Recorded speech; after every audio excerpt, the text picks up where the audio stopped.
अस्सलाम वालेकुम first year बेटे, open your physics book page number 36। अपने लास्ट लेक्चर में मैंने आपको इम्पल्स जो है वो कंप्लीट करवाया था। आज हम लोग law of conservation of momentum जो है वो स्टार्ट करेंगे। इससे पहले हम मोमेंटम पढ़ आए हैं। मोमेंटम मैंने क्या बताया था, किसको हम किससे रिप्रेजेंट करते हैं, पी जो है कैपिटल पी साइन से इसको हम रिप्रेजेंट कर रहे थे। P is equals to M into V, यानी कि मैस इंटू वेलोसिटी जो है that is equals to momentum. Law of conservation of momentum, जहां भी बेटे कंजर्वेशन का मतलब कंजर्वेशन का वर्ड आ जाएगा तो आपको खुद ही जो है वो पता चल जाना चाहिए कि कंजर्वेशन का मतलब क्या होता है। रिमेन द सेम, कंजर्व रहती है, सेम रहती है, सिर्फ और सिर्फ क्या होगी, अपनी फॉर्म चेंज करेगी एक फॉर्म से दूसरी फॉर्म में।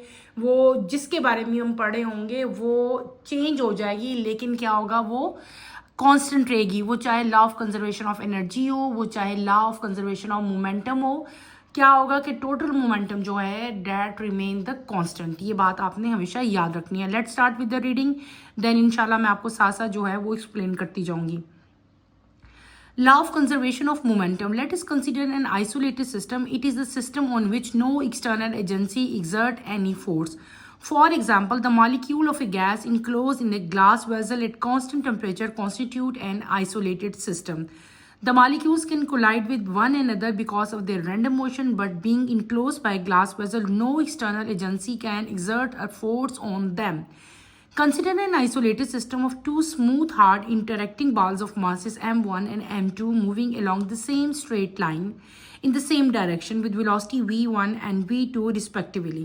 Both the balls collide, and after collision, the balls of mass m1 move with the velocity v1 dash and m2 moves with the velocity v2 dash in the same direction as shown in figure 2.9. To find the change in momentum of mass m1 using equation as F into T is equals to m1 v1 dash minus m1 v1. Similarly, for the ball of mass 2, we have F dash into T m2 v2 dash minus m2 v2. Adding these expressions, we have the following equation. Since the action force F is equal and opposite to the reaction force, so F dash, we have F dash is equals to minus F, or F plus F dash is equals to 0. So left hand side of the equation is 0, hence we get the following equation, which means that the total initial momentum of the system before collision is equal to the total final momentum of the system after collision. Consequently, the total change in the momentum of the two isolated system is 0. For such a group of objects, if one object in the group experiences a force, there must exist an equal but opposite reaction force on the other object in the same group. As a result, the change in momentum of the group of objects as a whole is always 0. This can be expressed in the form of law of conservation of moment, which state that the total linear momentum of an isolated system remain the constant. In applying the conservation law, we must notice that the momentum of a body is a vector quantity. मैंने बेटे जो अभी topic आपको read out करके दिखाया है that is law of conservation of momentum, मैंने आपको पहले ही बता दिया था कि इस लॉ की स्टेटमेंट का मतलब क्या है। ये क्या लॉ है, law of conservation of momentum है। इसका मतलब है कि कोई भी मोमेंटम, जहाँ भी किसी भी सिस्टम में जब मोमेंटम प्रोड्यूस होती है तो मोमेंटम जो है वो क्या रहेगी, सेम रहेगी। मोमेंटम विल नेवर चेंज, ठीक है। वो अपनी फॉर्म जो है वो चेंज कर लेती है, यानी कि बिफोर कोलिजन या आफ्टर कोलिजन आपकी जो बॉडी की मूवमेंट जो मोमेंटम है वो क्या रहेगी बेटे, सेम रहेगी। The total momentum of A system always remain the same, and this is the law of conservation of momentum. आपने कंसिडर करना है कोई भी हमारे पास एक आइसोलेटेड सिस्टम है, ठीक है। आइसोलेटेड सिस्टम क्या होता है, पहले तो इसकी डेफिनेशन आपको आनी चाहिए। What is an isolated system? ऐसा कोई भी सिस्टम जिसके ऊपर कोई एक्सटर्नल फोर्स अप्लाई ना हो रही हो, उसको हम लोग क्या कहते हैं, आइसोलेटेड सिस्टम कहते हैं। आइसोलेटेड सिस्टम हम एक्सपेरिमेंट्स वगैरह में यूज करते हैं, जहाँ पे हम अपनी मर्जी के सारी यानी कि आइसोलेट करना। आइसोलेट क्या होता है, आइसोलेट का मतलब होता है किसी भी चीज को सेपरेट कर लेना, ठीक है, बाकियों से डिफरेंट, उसको अलग रख लेना। आइसोलेट यानी कि आपके पूरी आप के इर्द गिर्द एक पूरी सराउंडिंग है, उस सराउंडिंग में आप एक सिस्टम बना लेते हो, यानी कि सराउंडिंग में से कुछ चीज़ लेके आपने क्या कर लिया, उसको आइसोलेट कर लिया और उसको आपने क्या नाम दे दिया, आइसोलेटेड सिस्टम का नाम दे दिया। ये वो सिस्टम है जिसके ऊपर कोई एक्सटर्नल एजेंसी या जैसे कि फोर्स है वो अप्लाई नहीं होती। फॉर एग्जाम्पल आइसोलेटेड सिस्टम की एग्जांपल आप कैसे दोगे कि कोई भी ग्लास वेजल लो, ठीक है, जिसका टेम्परेचर जो है कांस्टेंट हो, आपने उसके अंदर कोई भी गैस मॉलिक्यूल जो है वो इनक्लोज कर लो और उनको बंद कर लो, सील कर लो, तो वो क्या हो जाएगा आपका, वो एक आइसोलेटेड सिस्टम हो जाएगा। किसका? एक गैस का।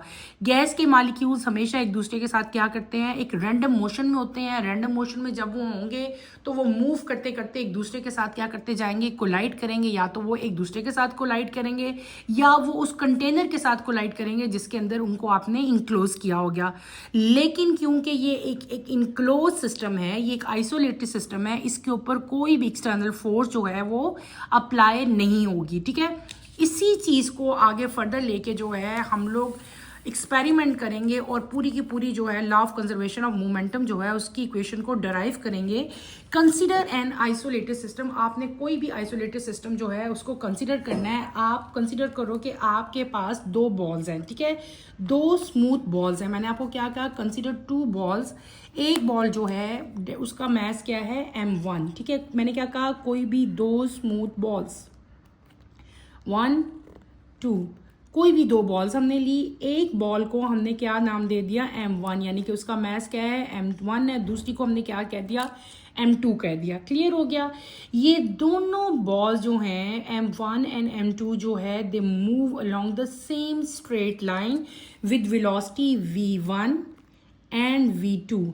m1 जो है वो किस वेलोसिटी से मूव करेगा, v1 से। m2 किस वेलोसिटी से मूव करेगा, v2 से। मैंने क्या कहा कि आप लोगों ने कोई भी आइसोलेटेड सिस्टम कंसीडर करना है which consist of two smooth hard interacting balls, ठीक है, with mass m1 and m2, both are move in the same straight line with velocity v1 and v2, ठीक है। क्लियर हो गया। और क्या इनकी सेम डायरेक्शन है और वेलोसिटीज क्या हमने बता दी, v1 और v2 बता दी। क्लियर हो गया। उसके बाद क्या हुआ कि आफ्टर सम टाइम्स जो है दोनों बॉल्स क्या हुए, कोलाइड किए। कोलाइड का मतलब क्या होता है, टकराना। दोनों बॉल कोलाइड किए। जब ये दोनों बॉल कोलाइड करेंगे, कोलाइड का मतलब क्या हुआ कि ये दोनों मूव कर रहे थे, मूव करते करते एक दूसरे के पास आए और क्या हुआ, आपस में कोलाइड किए, टकराए। आफ्टर कोलिजन, ये क्या था, बिफोर कोलिजन, ठीक है। बिफोर कोलिजन उनकी वेलोसिटी क्या थी, v1 v2। आफ्टर कोलिजन इनकी वेलोसिटी जो है वो क्या होगी, चेंज होगी, ठीक है। हमारे पास दो बॉल्स थी, ठीक है, पहला केस ये था। अब क्या हुआ, कोलिजन हुई। आफ्टर कोलिजन इनकी जो है वो क्या होगे, इनकी वेलोसिटीज चेंज होगी। वो बॉल जिसका मास m1 था उसकी वेलोसिटी क्या होगी बेटे, v1 डैश होगी, और जो m2 था उसकी वेलोसिटी क्या होगी, v2 डैश होगी। Is that clear.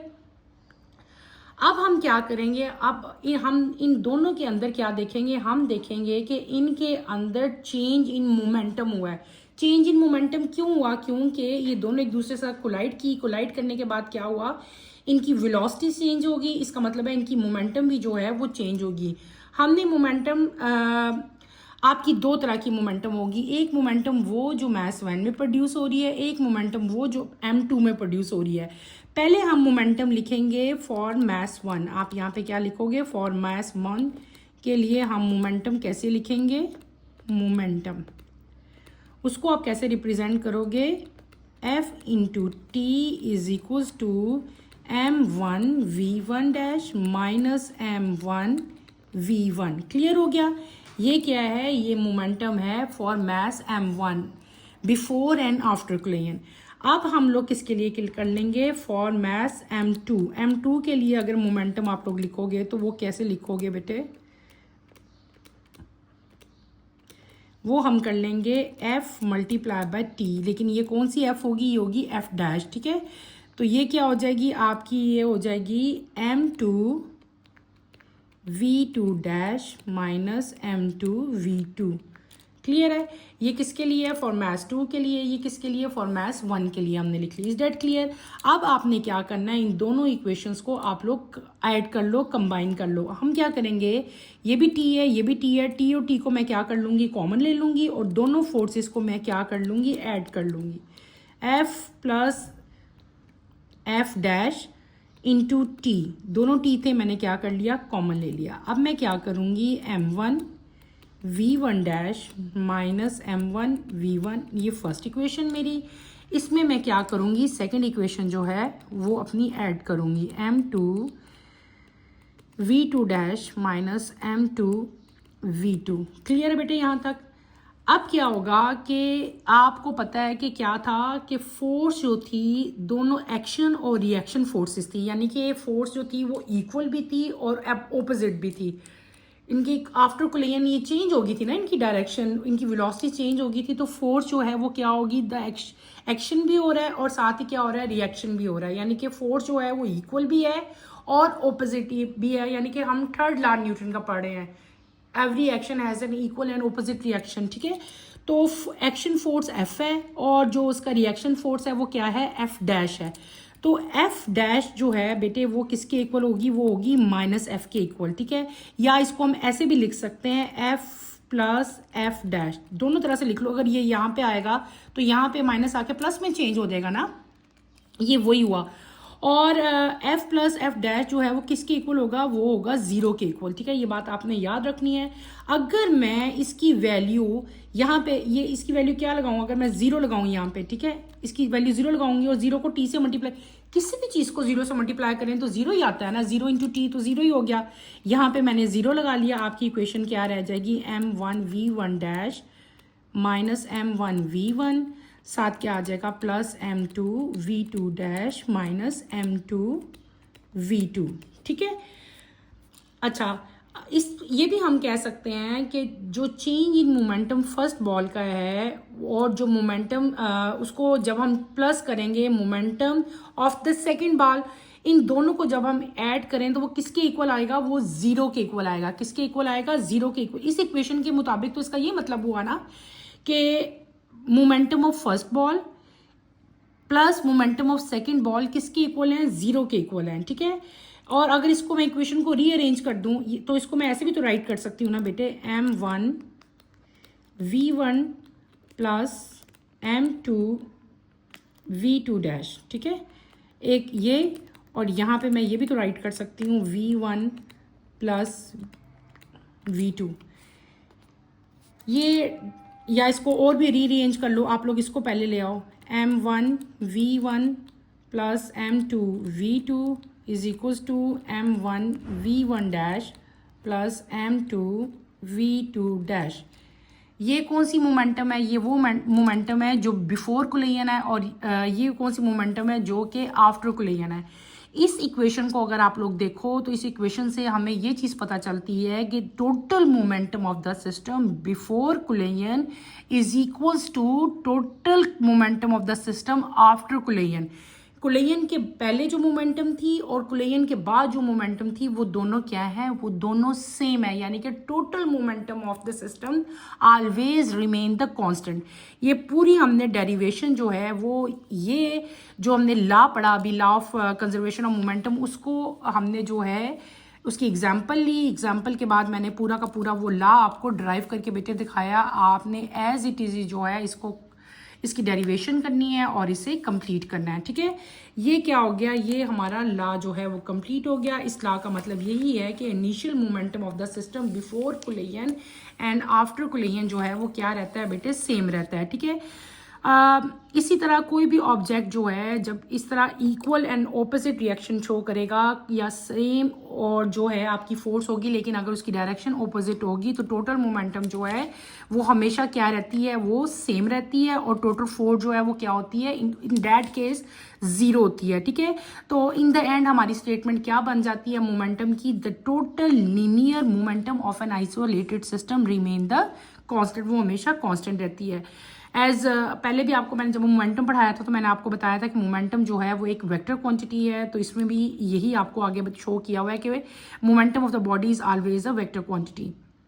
लॉ हमारा कंप्लीट हो गया। इन द एंड आपके पास जो है इसकी एग्जांपल लिख दी हुई है, टू स्फेरिकल बॉल्स, दो बॉल्स हैं, एक का मैस आपको बताया हुआ है, दूसरे का मैस बताया हुआ है, दोनों की वेलोसिटीज आपको बताई हुई हैं। ठीक है, ये what must be the velocity of the smaller ball after collision in the velocity of the bigger ball is देखो बिफोर कुलेयन आपको बता दिया इनके मैसेज और इनकी वेलोसिटीज, और आफ्टर कुलेयन जो है कोलाइड करने के बाद वेलोसिटी चेंज होती है, मैथ तो नहीं चेंज होगा, यानी कि आफ्टर कुलेयन भी मैथ तो यही रहेगा, लेकिन आफ्टर कुलेयन बिगर बॉल की आपको जो है वेलोसिटी बताई है, लेकिन जो स्मॉल बॉल है उसकी वेलोसिटी आपको नहीं बताई, वो आपने फाइंड आउट करनी है। How can you find out?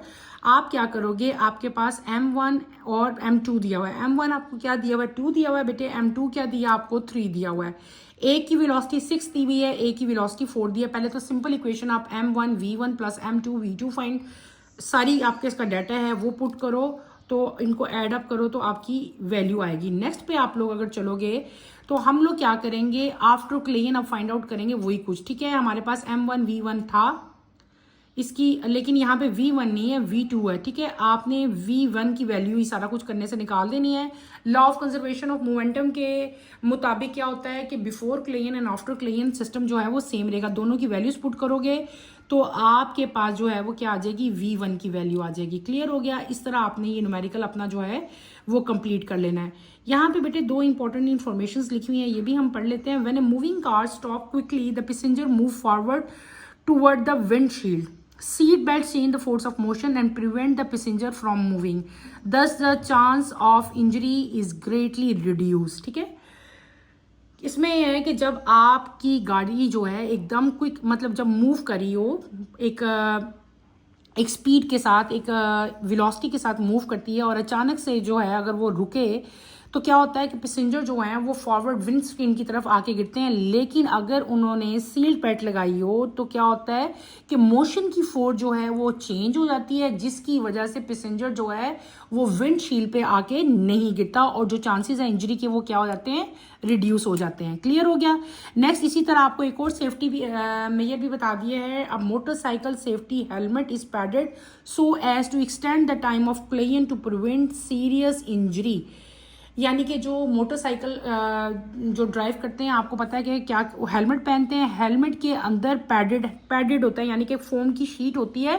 उसकी वजह से क्या होता है कि जो कुलेयन का मतलब होता है टकराना, यानी कि आपके सर के साथ उसकी जो टकराने का जो टाइम है और जो इंजरी है वो क्या हो जाती है, वो रिड्यूस हो जाती है। ठीक है, वो पैड क्या करता है, वो एक्सटेंड कर देता है, यानी कि बढ़ा देता है कुलेयन के टाइम को, जिसकी वजह से सीरियस इंजरी नहीं होती। ठीक है, अब हम अपने नेक्स्ट टॉपिक की तरफ चलते हैं, that is elastic and in elastic collision.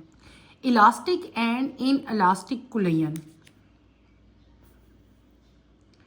When two tennis balls collide, then after collision, they will rebound with velocities less than the velocity before the impact. During this process, the portion of kinetic energy is lost partially due to friction as the molecules in the ball move past one another when the ball distort, and partially due to its change into heat and sound energies. A collision in which kinetic energy of the system is not conserved is called inelastic collision. Under certain special condition, no kinetic energy is lost in the collision. In the ideal case, when no kinetic energy is lost, the collision is said to be perfectly elastic. For example, when a hard ball is dropped onto the marble floor, it rebounds to very nearly the initial height.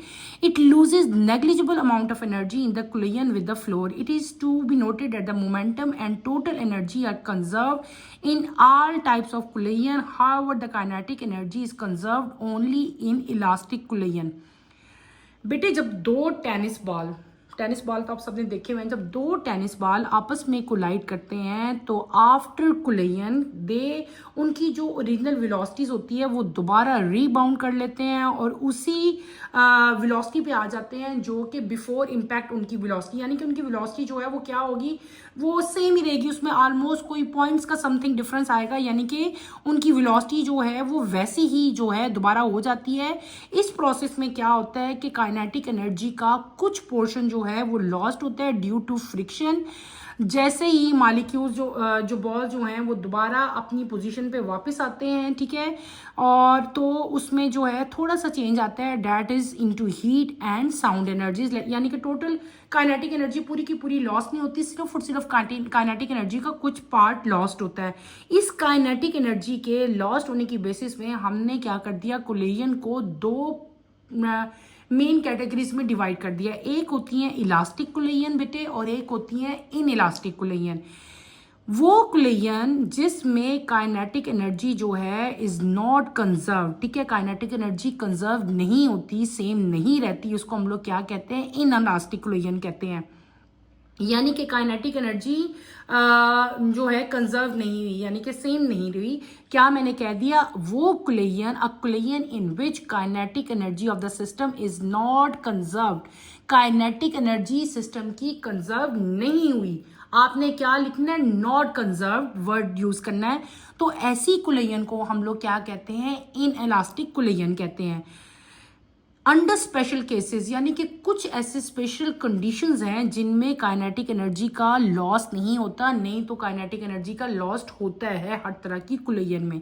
दूसरी चीज है आपकी क्या, कि ideal case की हम बात कर रहे हैं जहां पे काइनेटिक एनर्जी लॉस्ट नहीं होती। वो कुलेयन जिसमें काइनेटिक एनर्जी का लॉस नहीं होता, उस कुलेयन को हम लोग क्या कहते हैं, इलास्टिक कुलेयन। हमने दो तरह की कुलेयंस पढ़ ली, एक हमने पढ़ ली इन इलास्टिक जिसमें काइनेटिक एनर्जी जो है सिस्टम की नॉट कंजर्व्ड है, ठीक है, और जिसमें कंजर्व हो रही है उसको हमने क्या कह दिया, इलास्टिक कुलेयन कह लिया। कॉमन एग्जांपल आपको क्या दी हुई है, आपको दिया हुआ है कि जब किसी भी हार्ड बॉल को आप मार्बल फ्लोर पे बेटे नीचे फेंकते हो तो वो दोबारा आपकी तरफ वापस आती है उसी हाइट पे जिस हाइट से आपने उसको नीचे फेंका होता है। तो जो अमाउंट ऑफ एनर्जी लॉस्ट होती है इस कुलेयन में विद द फ्लोर वो बहुत ज़्यादा कम होती है, ठीक है। और हम लोग नोट करेंगे कि इस पूरे सिस्टम में, यानी कि जब आपने बॉल को नीचे फेंका, जिस हाइट से आपने नीचे फेंका वो फ्लोर के साथ टच हुई, टच होने के बाद बॉल दोबारा बाउंस बैक किया आपके पास, उसी हाइट पे जो है बॉल वापस आया। इस पूरे फेज में क्या हुआ कि टोटल मोमेंटम और एनर्जी जो है वो क्या हुई, कंजर्व हुई इन ऑल टाइप ऑफ कुलेयन, ठीक है।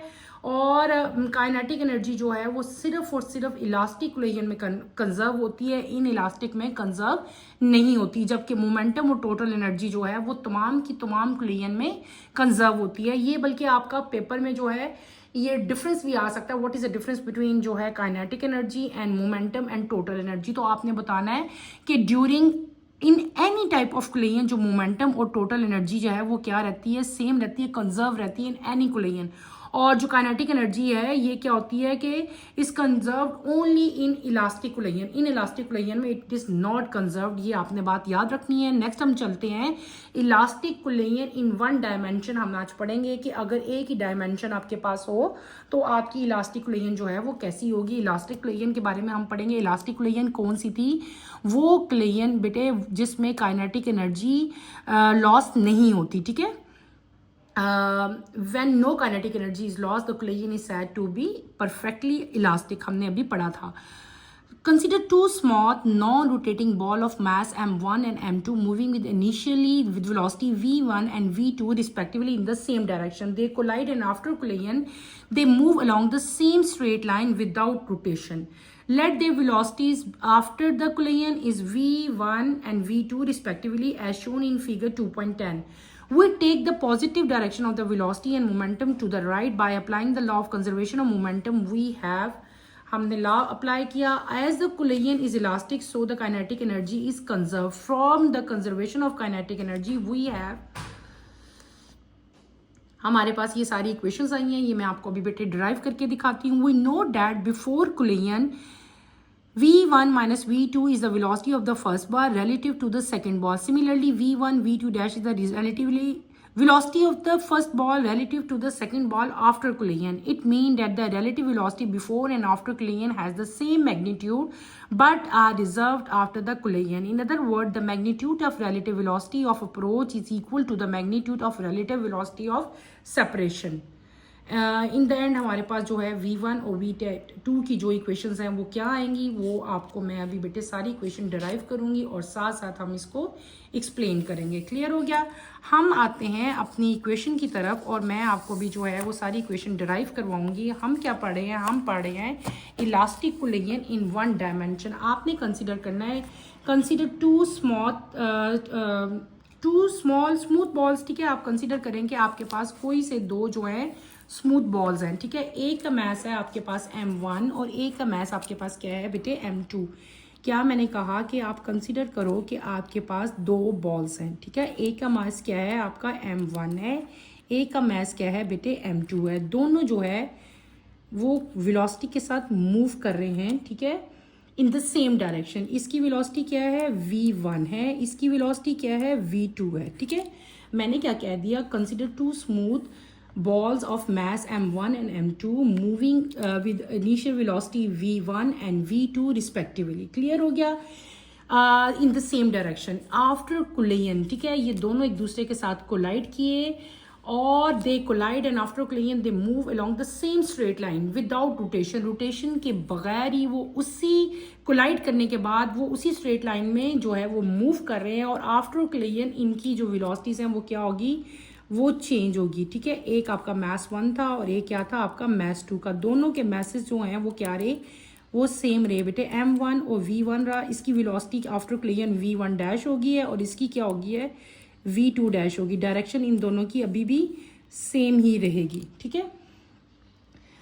हम क्या करेंगे कि हम यहाँ पे पॉजिटिव डायरेक्शन वेलोसिटी और मोमेंटम की जो है वो राइट पे लेते हुए हम क्या करेंगे, अप्लाई करेंगे यहाँ पे law of conservation of momentum. Law of conservation of momentum हमने भी क्या पढ़ा था, हमने पढ़ा था m1v1 plus m2v2 is equals to m1v1 dash बेटे पढ़ा था हमने, और क्या पढ़ा था m2v2 डैश। ये हमने क्या पढ़ा था, ये हमने पढ़ा था law of conservation of momentum. ये भी m1 है, ये भी m1 है। मैं क्या करूँगी, m1 को कॉमन ले लूँगी और इसका v1 और इसका v2 v1 जो है v1 डैश ये कर लूँगी। यहाँ पे हमारा क्या आ गया, m2 मैंने कॉमन ले लिया, बाकी क्या रह जाएगा आपका v2 डैश और साथ आपका क्या रह जाएगा v2 रह जाएगा। क्लियर हो गया बेटे। ये मैंने इसमें से हमने क्या कर ली, काइनेटिक एनर्जी जो है वो कंजर्व है क्योंकि ये कोलिजन जो है ये कौन सी कोलिजन हो रही है, ये हो रही है इलास्टिक कोलिजन। अब हमने कंजर्वेशन ऑफ काइनेटिक एनर्जी अगर हम देखें कि काइनेटिक एनर्जी हमने अप्लाई करनी है, यानी कि कंजर्वेशन ऑफ काइनेटिक एनर्जी हम इस पे अप्लाई करेंगे। हम क्या कर लेंगे, हमारी इक्वेशन काइनेटिक एनर्जी के अकॉर्डिंगली क्या बन जाएगी, 1/m1 plus m2v2 square.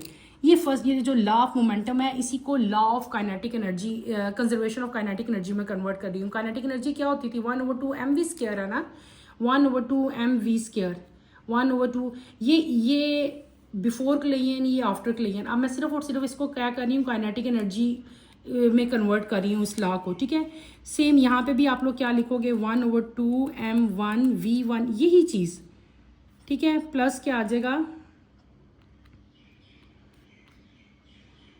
Plus 1/2m2v2 dash का स्क्वायर।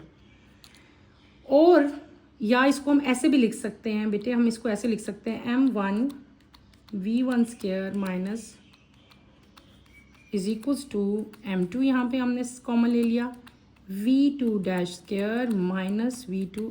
आप लोग मेरे साथ साथ ड्राइव करते जाओ ना, फिर आप लोगों को समझ आएगी। क्लियर हो गया। अब हमने क्या कर लिया, यहाँ से हम इसको ऐसे करेंगे, m1 ये स्क्वायर था ना, इसको हम खोल लेंगे, v1 plus v1 dash, v1 minus v1 dash, ठीक है। इसी तरह यहाँ पे हम लोग क्या कर लेंगे, v2 डैश प्लस v2, एक दफ़ा प्लस कर लो, एक दफ़ा आप लोग क्या कर लो, हमने स्क्वायर वाला फार्मूला नहीं हम करते, a का स्क्वायर प्लस b का स्क्वायर ब्रैकेट बंद करके a का स्क्वायर माइनस b का स्क्वायर, याद आया, ये वो स्क्वायर हैं।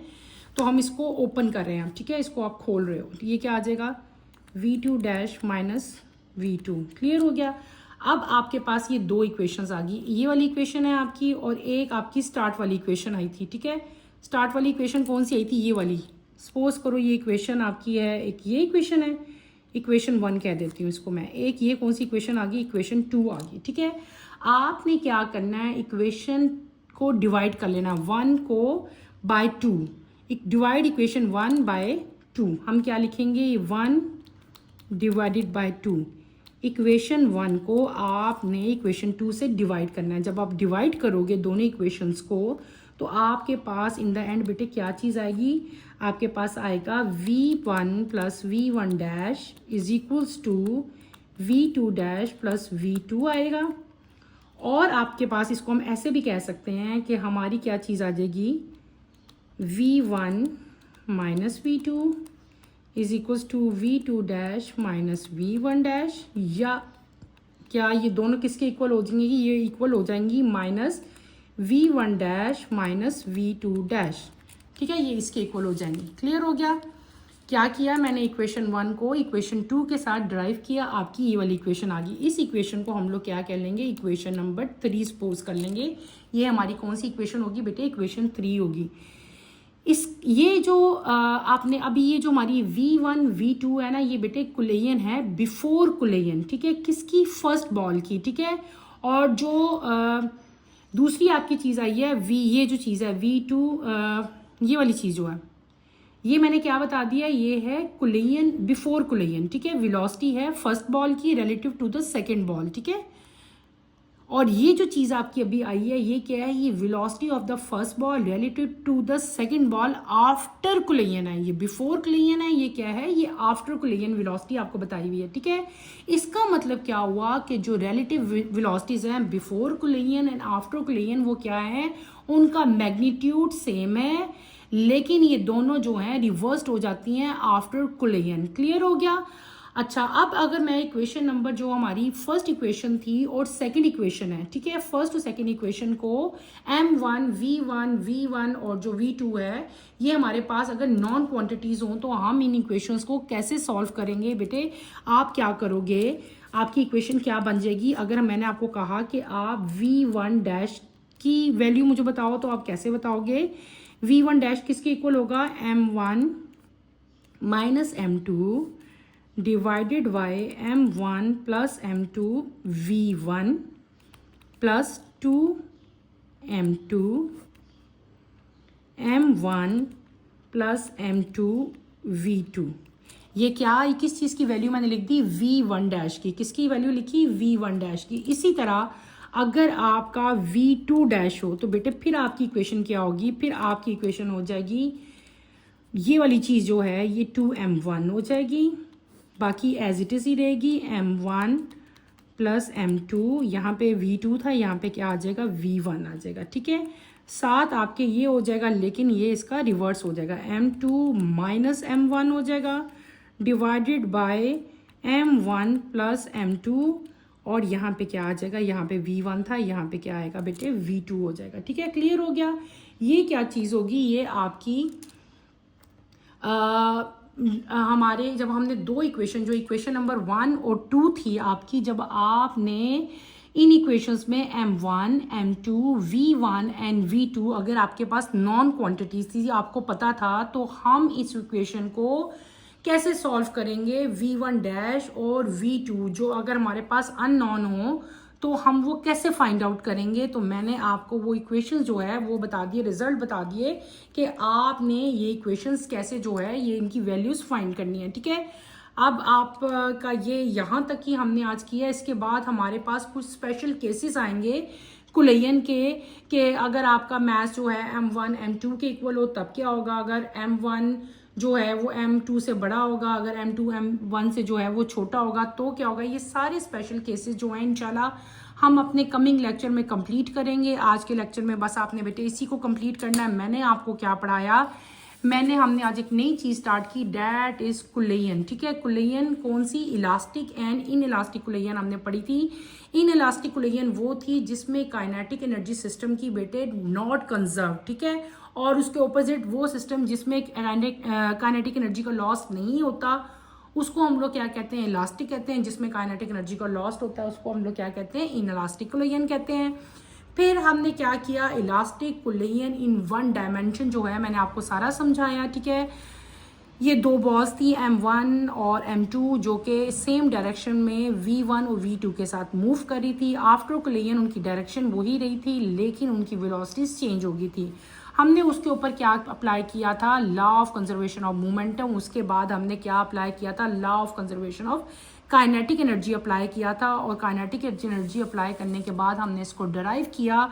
इन द एंड आपके पास v1 डैश और v2 डैश की जो है वैल्यूज आ गई थी। बेटे आपने इस इक्वेशन को यहीं तक कंप्लीट करना है। इसके बाद इसके कुछ इलास्टिक कोलिजन के स्पेशल केसेस हैं वो हम इंशाल्लाह अपने कमिंग लेक्चर में पूरे करेंगे। कमिंग लेक्चर की नोटिफिकेशन के लिए आप चैनल को शेयर करो, लाइक करो और सब्सक्राइब करो। और यहीं पे अपना टॉपिक बेटे मैं एंड करूँगी। अल्लाह हाफिज़ first year. If you feel any problem in this equation feel free to ask any question बेटे। और अपना ख्याल रखिएगा फर्स्ट ईयर। अल्लाह हाफिज़।